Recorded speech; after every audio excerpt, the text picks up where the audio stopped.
Hi అండి. France గోంగూర అండి ఎలా చేయాలో చూపిస్తాము. ఫ్రాన్స్ ఎగరబెట్టేసుకొని ఇలా డ్రైగా అయిపోవాలి. గోంగూర పచ్చిమిర్చి మగ్గనివ్వాలి. గోంగూర మగ్గుతుందండి. ఆయిల్ కాగింది. ఆనియన్, పచ్చిమిర్చి, కొంచెం పసుపు, కొంచెం అల్లం పేస్ట్. ఆనియన్ వేగింది. ఇప్పుడు ఫ్రాన్స్ ఒక 2-3 మినిట్స్ ఫ్రై అవ్వాలండి ఆయిల్లో. చూడండి ఫ్రాన్స్ మగ్గిపోయింది. టేస్ట్కి తగ్గట్టు ఉప్పు, కారం. పులుపు కదండి, కారం ఎక్కువ పట్టిద్ది. ఉప్పు కారం 2 ఎక్కువ పడతాయండి. ఒక 1-2 మినిట్స్ వేయించుకోవాలి. చూడండి గోంగూర మగ్గిందండి. కొంచెం ఉప్పు వేసుకొని మెత్తగా వేయించుకోవాలి.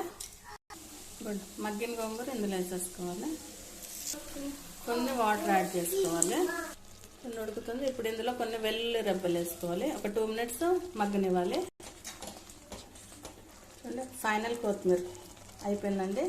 చాలా టేస్టీగా ఉంటుంది ఫ్రెండ్స్. మీరు కూడా తప్పకుండా ట్రై చేయండి. గోంగూర ఫ్రాన్స్. ఓకేనండి, బాయ్.